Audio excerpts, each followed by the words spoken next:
Bueno, aquí estamos con nuestros dos talentosos invitados. Vamos a hablar del tema cambio climático, de este infierno que estamos sintiendo en Paraguay en carne propia. No es el infierno de Dante, es el infierno paraguayo, con Mónica Centrón, coordinadora de proyectos de Alter Vida, ingeniera forestal con maestría en manejo de recursos naturales y gestión ambiental del territorio, y trabaja hace más de 20 años por el desarrollo sostenible. ¿Cómo estás, Mónica?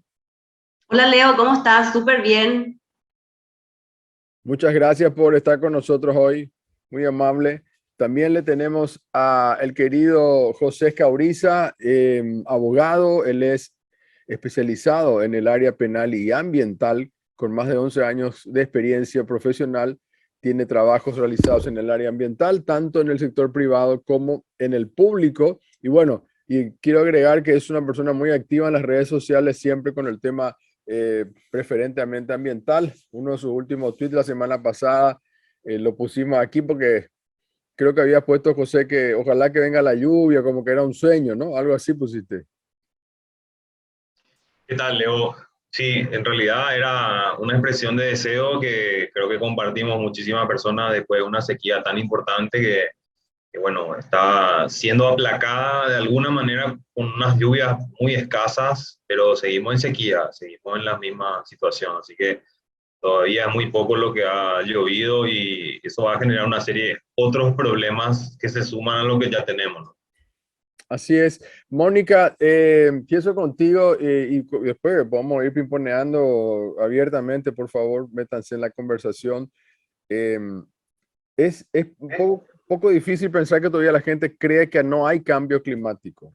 Incluso el otro día vimos una nota en el diario ABC de un personaje, ni me quiero hacer referencia a él, pero que son los ambientalistas los que están destruyendo el propio medio ambiente, una serie de mentiras una tras otras basadas en estudios que son muchas veces estudios científicos pagados por empresas que generalmente son las deforestadoras. Eh, ¿Cómo es posible que se puede negar todavía el cambio climático si lo sentimos ya nos arde en el cuerpo? Y hay intereses de por medio, no hay otra. Hay intereses de por medio y esa gente que dice que no cree en el cambio climático son los interesados en difundir esa información falsa, ¿verdad? Porque sabemos que el cambio climático existe y sabemos que nos afecta porque lo sentimos en nuestro cuerpo, ¿verdad? Inclusive en la Comisión Nacional de Cambio Climático hay gente que no cree en el cambio climático. Entonces, estamos llegando a un nivel de cinismo para poder decir que no existe el cambio climático, ¿verdad? Es impresionante. Leí el artículo que mencionas de ese señor y era realmente era muy simpático porque menciona que nosotros, los propios ambientalistas, somos los que destruimos el ambiente. Entonces hay una contradicción tan grande ahí con este señor que ya se le conoce. Yo creo que todo el mundo sabe cuál es su rol y su función y su interés. Entonces, bueno, creíble no es, pero siempre hay gente que cree. Entonces, tenemos que tener cuidado con la información que mandamos de repente. Sí, porque eso tiene que ver con, el otro día estaba hablando con Ezequiel Santagada sobre otro tema realmente la semana pasada, y él me estaba hablando de una ley que en otro nombre se le dice como de la puerta giratoria también, ¿no? Es como que vos, por un lado, estás en un lugar que puede ser el gobierno y después corres la puerta giratoria y entras al directorio de una empresa grande, o en este caso puede ser un periodista que también da la vuelta giratoria, o un economista. También hay un famoso economista, ex ministro acá de Paraguay, que es un defensor acérrimo de este modelo. Y bueno, a la puerta giratoria está la Monsanto, está Bayer, está Syngenta. O sea, hay toda una serie de empresas, llamémosle de alguna manera extractivistas. Y eso te traslado, José, porque hasta qué punto uno puede defender lo indefendible, digamos, ¿verdad? ¿Cómo es que a gente hay que cree? Vos que andás mucho también en el Twitter, te decía recién, seguramente pispeando lo que dicen otros, más allá de los haters, digamos. ¿Cómo es posible que todavía se pueda negar esto? Es muy interesante tu pregunta y yo creo que tiene que ver con un aspecto más bien psicológico, ¿no? Estos grupos de personas que creen en teorías que van más allá de la ciencia o fuera de las corrientes de pensamiento científico que tienen base en información y en datos, vemos que se repite en distintos temas. Tenés gente que te plantea, por ejemplo, la cuestión de las vacunas, pero no de las vacunas de ahora, sino que en general, que está en contra de todas las vacunas. Entonces, tenés personas que creen que la Tierra es plana, tenés personas que creen distintos tipos de teorías, y yo creo que este tipo de teorías va más o menos en la misma línea. Sí, discutía con una doctora el otro día si esto podría o no ser un trastorno, ¿no? O sea, si creer en teoría totalmente disparatada puede ser un trastorno. Bueno, es algo que todavía la ciencia no tiene, digamos, consenso. Pero más allá de cómo se llega a eso, yo creo que es también la falta de credibilidad quizás de algunas instituciones nacionales e internacionales, ¿verdad? Que, bueno, configuran en la sociedad algunos grupos como estos, ¿verdad? ¿Y cómo pueden existir teorías? Y bueno, creo que teorías como la que se planteaba en la nota, en aquella nota de ABC, que yo preguntaba, ¿será que esta es un nuevo segmento de ABC que, bueno, se dedica a la comedia? Me imaginé que se dedicaba a la comedia ese título, porque realmente era ridículo. Y bueno, si uno lee un poco más allá de lo que, de lo que estaba en el artículo, de lo que se citaba específicamente, vemos que hay una publicación de Guardian que había desacreditado totalmente el artículo ya. El artículo que se utilizaba para decir esto, ¿verdad? Que el cambio climático no es de origen antropogénico, porque por un lado tenés grupo de personas que están diciendo que el cambio climático no existe. Y por otro lado tenés grupos de personas que te dicen, sí, el cambio climático existe, pero es un proceso natural, que se iba a dar de cualquier manera, más allá del impacto del ser humano, que es absolutamente insignificante. Y bueno, tenemos, por suerte, completamente publicado todos los informes, y el último es el sexto informe del IPCC, en el que han dicho lo contrario. O sea, lo que dice la IPCC, que es un panel intergubernamental que ustedes conocen muy bien, ¿no? Que son miles de científicos que analizan distintos informes y reportes. Ellos no producen sus propios informes, pero sí analizan cientos y miles de papers en el mundo, y llegaron a la conclusión de que, por supuesto que hay un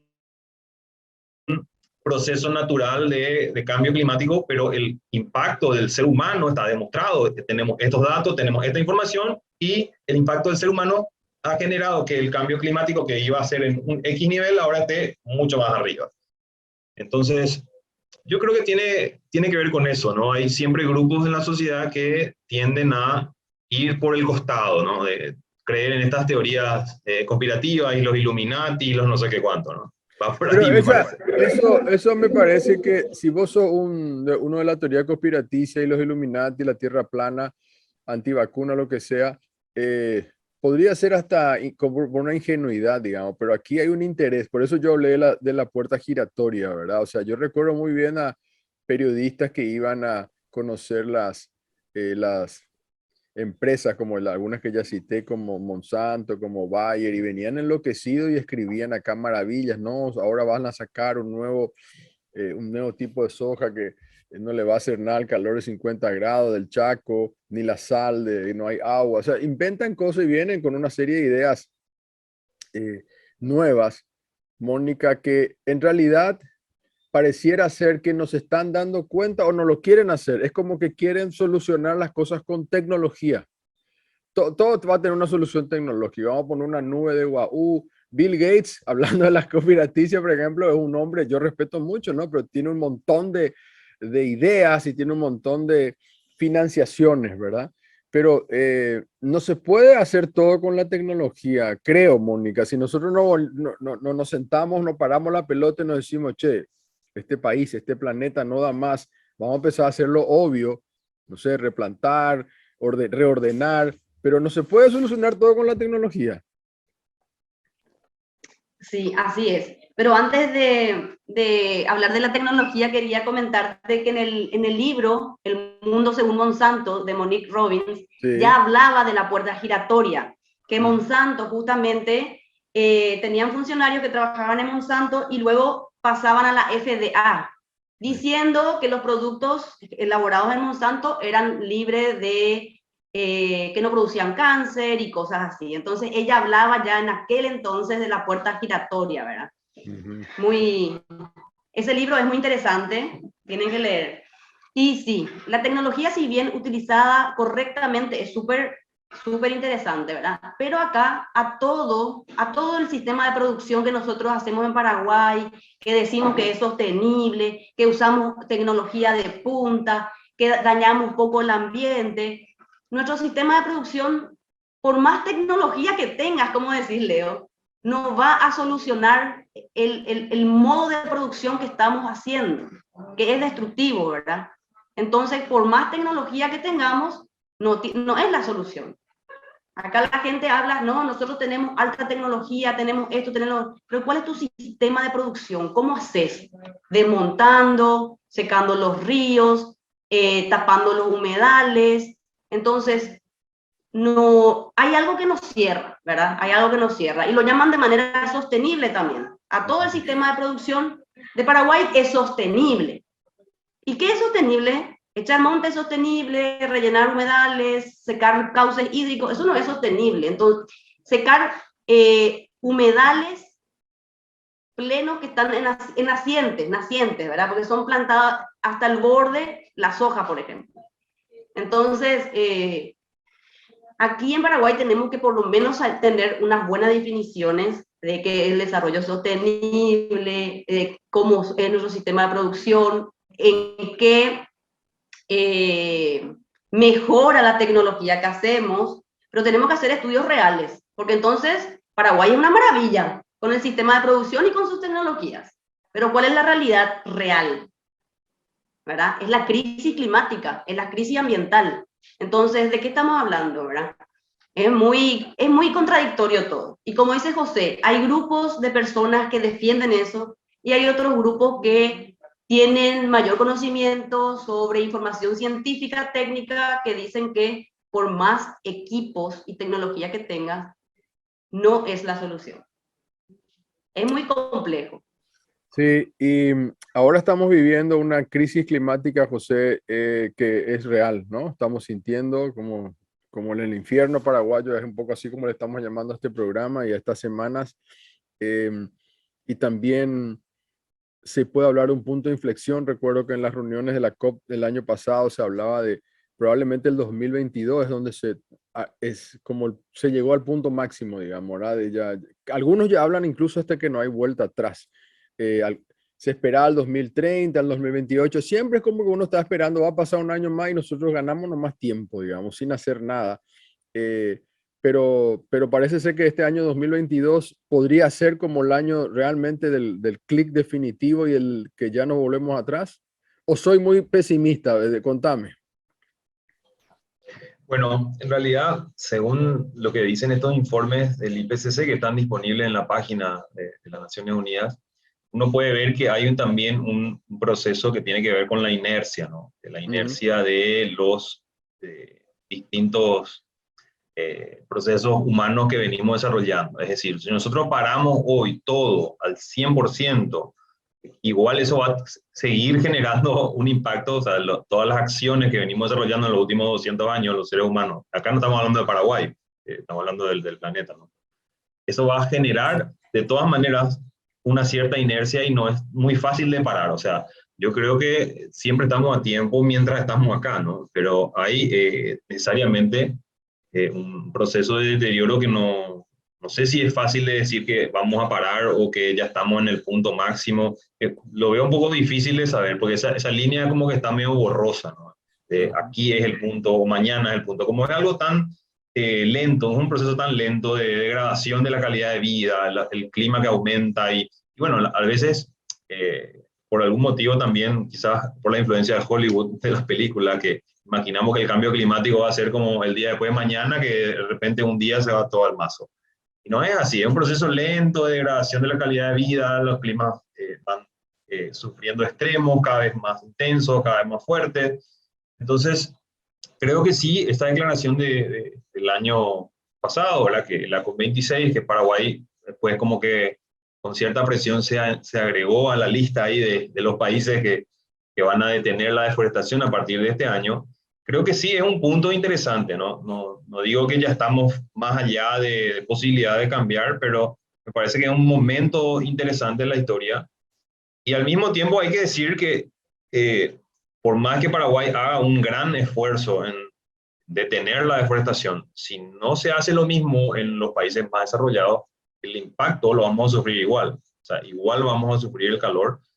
Pero hay una cosa que no nos dicen los que están en contra de este tema de las leyes ambientales en contra de la deforestación, que es que si tenemos mejor cobertura bosque, si tenemos mejor calidad de humedales, por así decirlo, o sea, humedales en mejor condición, y si tenemos nuestros recursos naturales en general en mejores condiciones, vamos a estar con mayor capacidad de adaptarnos a los cambios que van a venir.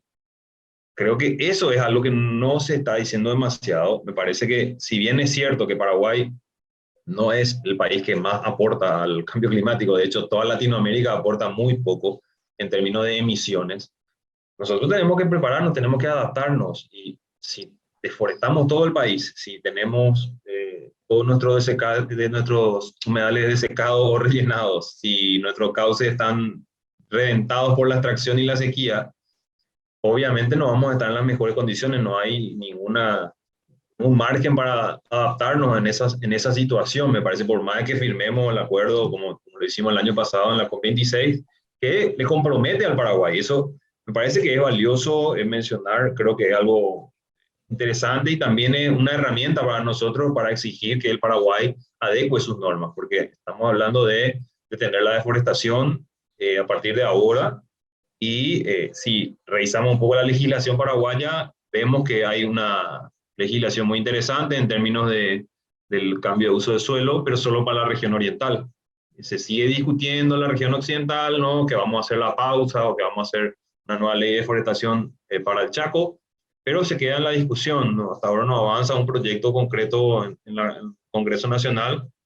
Creo que falta mucho todavía ahí como para que pueda salir algo, ¿verdad? Pero igualmente es valioso este proyecto que avanzó, que no se logró a través de una importante presión de las organizaciones ambientalistas Pero de Paraguay. hablemos, Y Mónica sabe perdón, mucho de eso.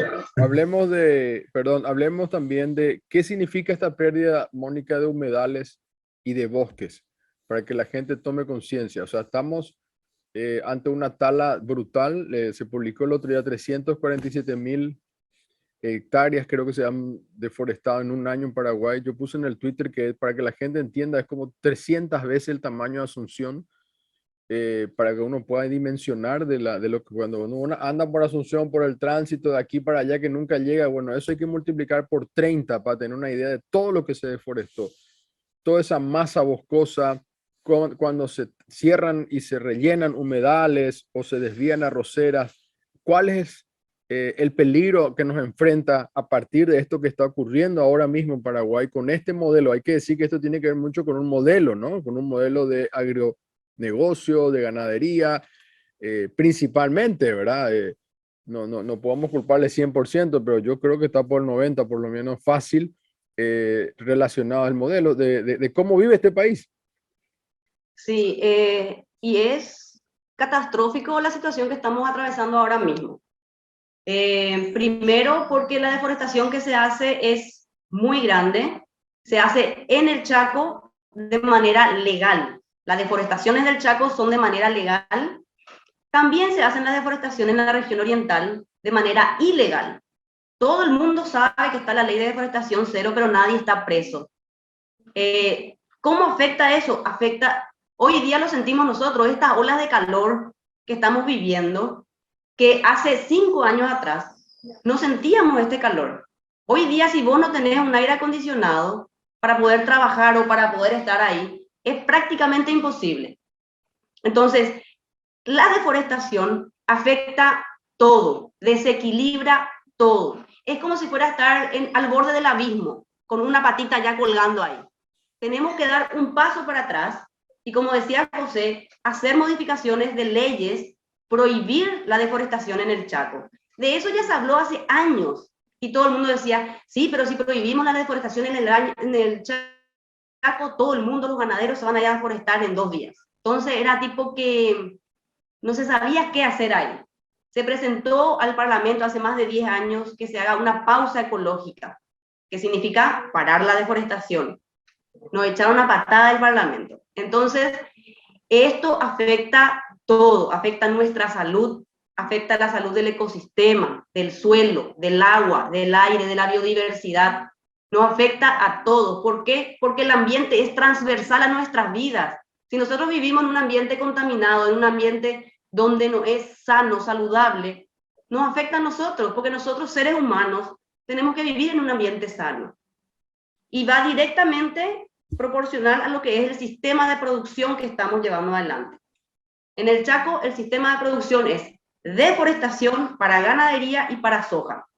Les guste o no les guste a los ganaderos y a los sojeros, es así. Ellos deforestan grandes superficies y plantan soja en el Chaco paraguayo ahora, que es el auge, y también están haciendo ganadería. En una zona sumamente frágil, el Chaco, ¿verdad?, cerca de áreas protegidas, en lugares donde habitan ayoreos en aislamiento voluntario. O sea, nos afecta a nosotros y le afecta a gente que nosotros no vemos, que son los ayoreos, y es gravísima nuestra situación. La deforestación es grave, muy grave.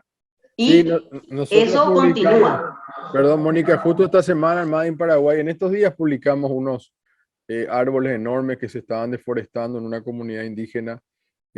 No sé si es Yaqueaxa, una de las nuevas que se instalaron después de muchos años, no recuerdo cuál es, pero cómo ya estaban entrando en su territorio, cortando unas maderas hermosas, gigantescas. Permíteme hacer una breve pausa, por favor, y ya volvemos después de la pausa.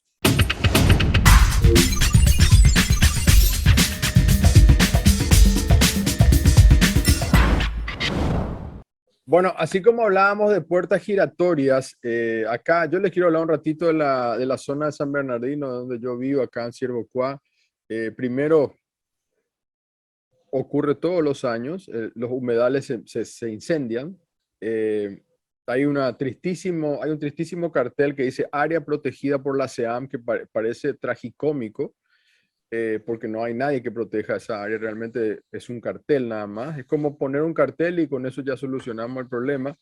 Y ahora se está rellenando un humedal que es muy querido para la comunidad de San Bernardino y para la gente que viene. Seguramente ustedes han venido aquí, tal vez hayan parado alguna vez en ese lugar donde se está rellenando, porque hay un atardecer hermoso, la gente se saca fotos, es como el único pedazo que uno puede ver ya de San Bernardino y de atardecer, y después el resto está tomado por las casas, digamos, ¿no? Y ahora se empezó un relleno y el permiso que le dieron realmente es para una nivelación. En ningún momento se le dijo que se puede rellenar. Claro que la nivelación podría ser un relleno, pero podrían haber hecho pilotes. Es decir, salió el ministro incluso Oviedo a decir que ese no era un humedal. O sea, no, es algo que estamos mirando nosotros como humedal a diario y él dice y tiene la cara dura de decir, no, no es un humedal. Sin embargo, cuando se describe el área protegida de este parque, digamos, de recursos manejados del Parque Pacaraí, se menciona de que hay humedales, de que hay un lago, etcétera, etcétera, etcétera. Entonces, ¿qué hacemos en este tipo de aberraciones? Porque no está bien, estamos hablando del modelo extractivista de la agricultura extensiva y la ganadería, pero también hay proyectos inmobiliarios, Mónica, como este caso en particular, donde se empiezan a rellenar humedales para edificaciones. Sí, así es. Y tengo entendido que es ahí cerca de Sunset Hills, ¿verdad? Sí, enfrente. Cruzando la ruta hacia el lago que se está haciendo esa nivelación o relleno. Entonces, a mi criterio, obviamente eso sí es un humedal, ¿verdad? Y otra cosa que tenemos que tener en cuenta es que por más que exista un plan de manejo, hay técnicos, por más que hay una zonificación del área protegida, de la Reserva de Recursos Manejados al lado del Pacaraí, hay una zonificación y hay qué usos se pueden hacer y qué usos no se pueden hacer. Todo eso establece el plan de manejo, ¿verdad? Y hacer, por ejemplo, un relleno ya está a criterio de los técnicos del MADES en dar el permiso o no dar el permiso. Hay que ver el proyecto, hay que ver en qué consiste eso, y el técnico del MADES puede decir fácilmente, no, esta es un área protegida y esto no podés hacer acá. Porque el plan de manejo, no, realmente no leí, pero te puedo asegurar que no dice en ninguna actividad se permite el relleno. Entonces, realmente es lamentable porque los cursos hídricos, los lagos y las lagunas tienen su territorio y eso en base a la cantidad de agua del caudal suben y bajan. Entonces, cuando vos le acogotás al humedal, le estás matando de a poquito. Y los humedales son como el pulmón que tienen los lagos, porque por ahí filtra el agua y purifica el agua. Y obviamente también esos lugares, esos humedales, no conozco el lugar, pero te puedo asegurar de que sí hay fauna. No puede ser que no exista fauna en ese lugar. Entonces, es cuestión de ir a hacer un recorrido, relevar los datos de la zona y ver cuántos pajaritos vemos en una hora, por ejemplo. O sea, eso es algo muy fácil que nosotros de la sociedad civil lo podemos hacer y podemos demostrarlo, ¿verdad? Entonces, hay que analizar bien este tema y ver la manera de parar. Y también hay un tema que, bueno, no se contempló el cambio de suelo, ahí no se contempló tampoco la ley de recursos hídricos que es vigente, la ley del uso de agua, porque finalmente ese es un espejo de agua. Está bien que ahora se aprovecharon porque hay una sequía, entonces como hay sequía, esa parte más de humedal, digamos, pareciera ser más seco, pero va a venir, Dios quiera, de nuevo la lluvia, se va más o menos a normalizar en algún momento, o puede ser producto mismo del cambio climático, como pasó hace 3 años que nos llovió durante 6 meses continuados. Yo acá no podíamos salir, todo estaba encharcado, andábamos en botas. Yo llegaba siempre embarrado a mi oficina porque era imposible salir de mi casa sin encharcarse, y ahora al revés tengo los arroyos secos, digamos. Entonces va a volver eso a un momento dado a rellenarse con agua en esta oportunidad. Pero quería ir con José por el tema, si querés decirme algo, José, sobre esto, no hay problema, pero ¿cómo se mal utiliza el impacto ambiental que te entrega la SEAN? Mucha gente dice, no, yo tengo una declaración de impacto ambiental y ya creen que con eso pueden hacer cualquier cosa. Y eso es lo que le quieren hacer creer a la gente cuando vos le discutís algo. No, te dice, yo tengo la declaración de impacto ambiental. Entonces, eso quiere decir, ya está, haz lo que quieras. Muy interesante, Leo, el ejemplo que comentaste, porque es algo que ocurre diariamente. Y sobre el tema humedales, me parece importante decir también que los humedales regulan el agua, o sea, tienen una función de regulación hídrica en sequías y en inundaciones. En momentos en donde, digamos, hay una fluctuación muy importante, los humedales tienen esa función que es fundamental. Ahora es obviamente un momento clave como la sequía, en la que obviamente esos humedales tienen una función demasiado importante en un ecosistema tan degradado como es el lago Pacaraí, ¿no? Y me parece muy importante mencionar también respecto al tema del plan de manejo, que si bien el plan de manejo va a establecer cuáles son las áreas con sus usos específicos, esto a través de la resolución 200, no sé si se modificó, ¿no? Pero bueno, ahí establecía cuáles son los tipos de áreas protegidas, cuáles son los usos que se pueden hacer. Bueno, el plan de manejo específicamente va a decir, acá se puede hacer esto, acá se puede hacer tal cosa, y va a delimitar el área y va a decir, bueno, estos son los humedales y estos son los otros. Eso no quiere decir que porque yo tenga un plan de manejo que va a determinar la zonificación y va a describir el área con sus características, con sus usos específicos, no quiere decir que por fuera o en lo que sería la zona de amortiguamiento, por ejemplo, o inclusive dentro, no puede haber otra área que tal vez no está o bien delimitada o no está bien caracterizada. E inclusive si está por fuera, tenemos un área de amortiguamiento, o sea, no es que vos al lado del área protegida puedes venir a hacer un edificio, no funciona así, no funciona así la regulación de las áreas protegidas. Y además me parece importante mencionar también que los humedales tienen una protección propia, más allá de que sea o no parte del área protegida. Tienen una protección porque Paraguay ya ha suscrito convenios internacionales para proteger los humedales. O sea, nos hemos comprometido ante la comunidad internacional a proteger los humedales por sus funciones y como hábitat de aves acuáticas, por ejemplo.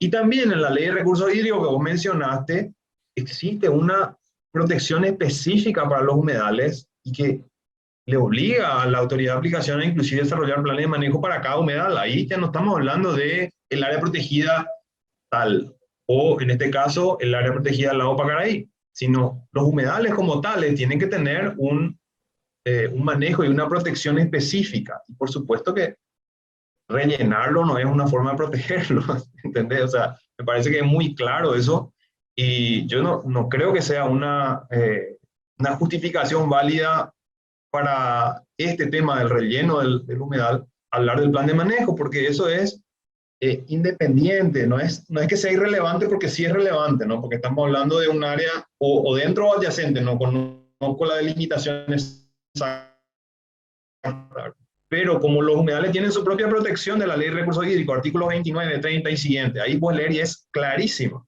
es demasiado claro lo que establece la ley de recursos hídricos en términos de protección de los humedales.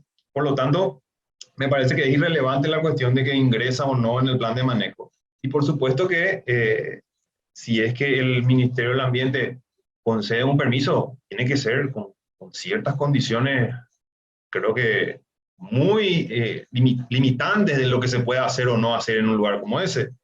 ¿Cuáles son las medidas de compensación? O sea, yo estoy rellenando un humedal. ¿Qué medida de compensación le dieron, verdad? Me parece que ahí hay muchas cosas. No sé si quiere que hablemos ahora también de lo otro que dijiste, que es de lo de la licencia, ¿verdad? Me parece que es clave lo de la licencia porque es cierto, se va el proponente, presenta, a veces hay un copia y pega nomás de otros proyectos, se aprueba eso y parece que es licencia para matar más o menos. Y no es así, ¿no?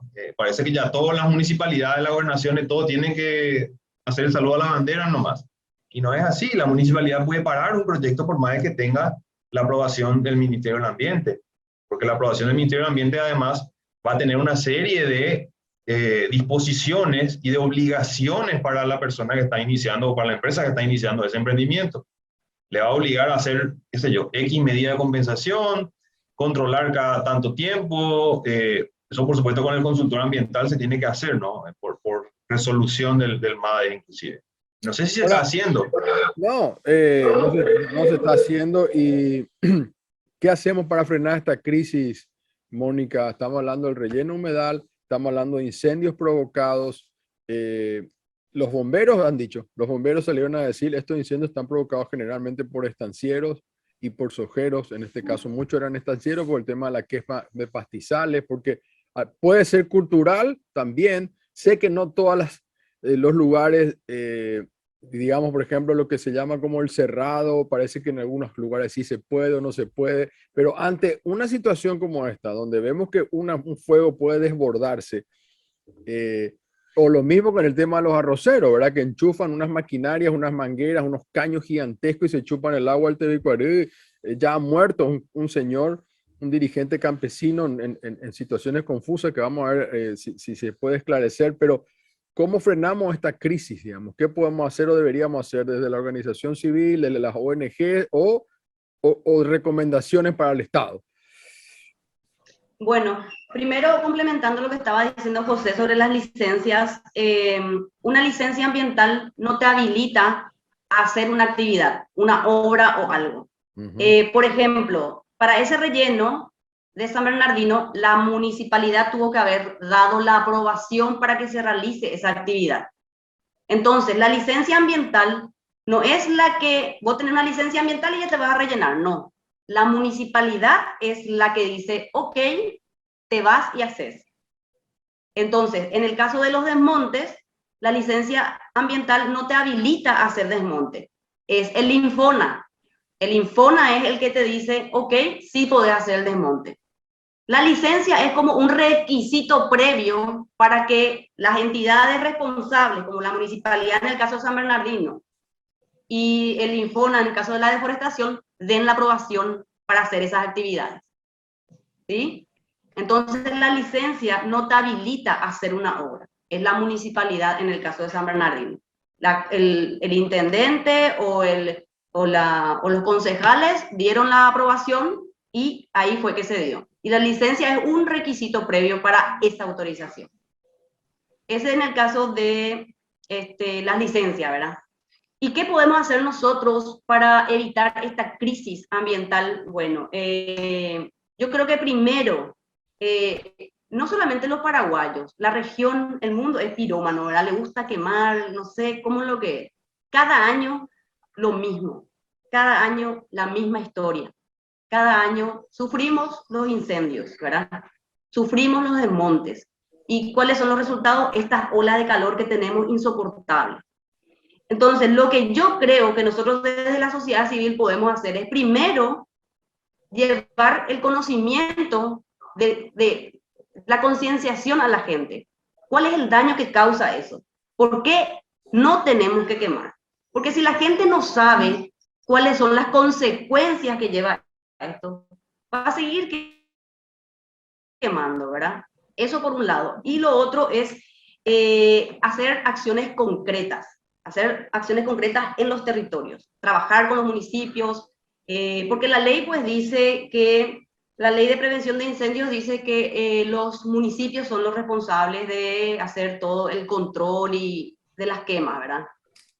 Pero ahí también hay otro punto importante que no tenemos que dejarle solamente a los municipios. Ahí se tiene que trabajar de una manera interinstitucional. Por más que el MADES no sea la autoridad de aplicación de esa ley, tiene que estar involucrada 100% en eso, porque afecta al aire, afecta a la biodiversidad, afecta al suelo, afecta a los recursos hídricos.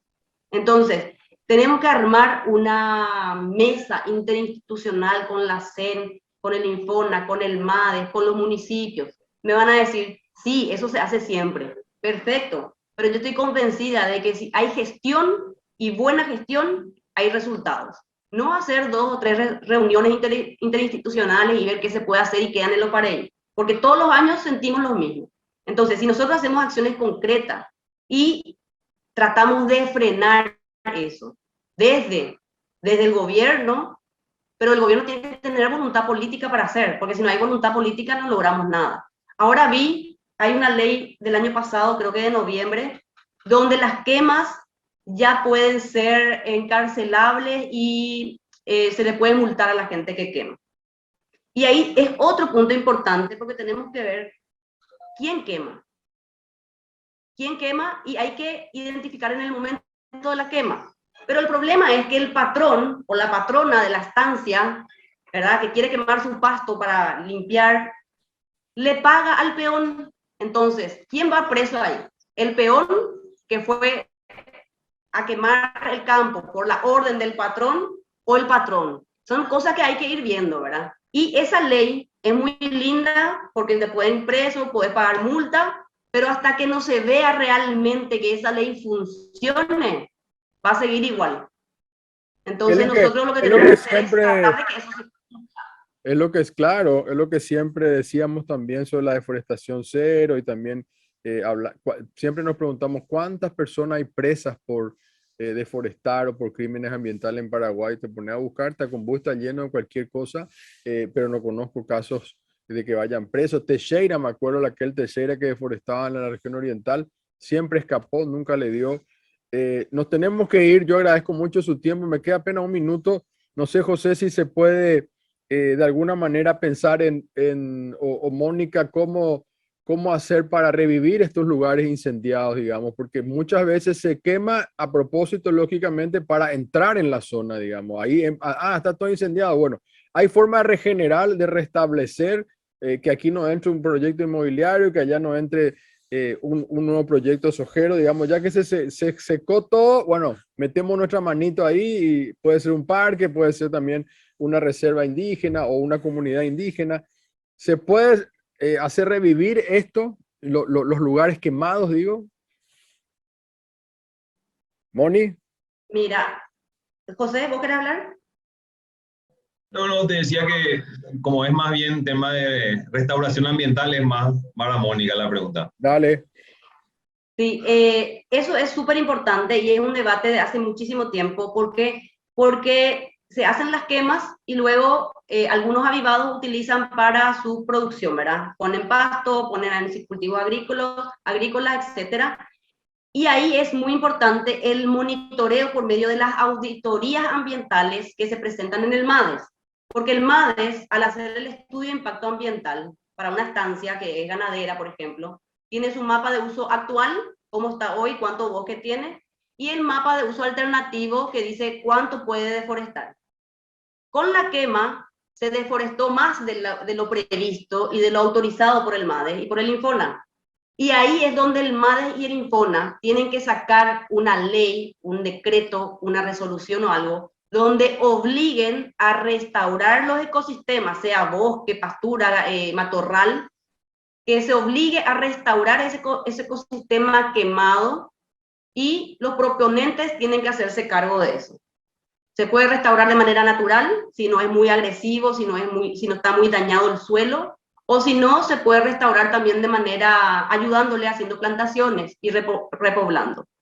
Pero no tenemos hasta ahora una normativa que obligue la restauración en esos bosques quemados. José, ¿ves futuro, digamos, uno no quiere pensar en lo peor, como te dije al comienzo, pero con todo lo que estamos viviendo en el planeta, en el mundo, y con la inutilidad de los funcionarios paraguayos y complicidad, más que inutilidad, porque mi papá solía hacer eso. Si es inútil, bueno, todavía, pero es cómplice. Eh, ¿Cómo ves el futuro de aquí a poco, digamos, con todas las alertas mundiales?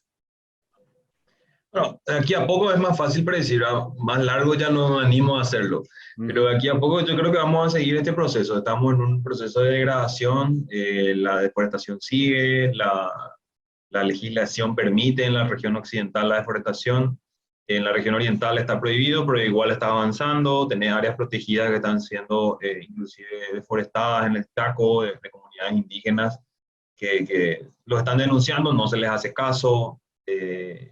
Está un poco difícil la situación a nivel del país. Me parece que hay malas noticias para el Paraguay, que además depende casi totalmente en su economía del campo, ¿no? Depende de la ganadería, depende de la agricultura, y bueno, ahí muchísima gente va a pasar mal porque los productores que tienen menos recursos son los que más van a sufrir, los que menos posibilidades van a tener de sostener su modo de vida y su sistema económico, ¿no? Eso va a ir generando peores condiciones climáticas, mayores extremos, temperaturas más altas, quizás menos lluvia, esperemos que no, ¿verdad?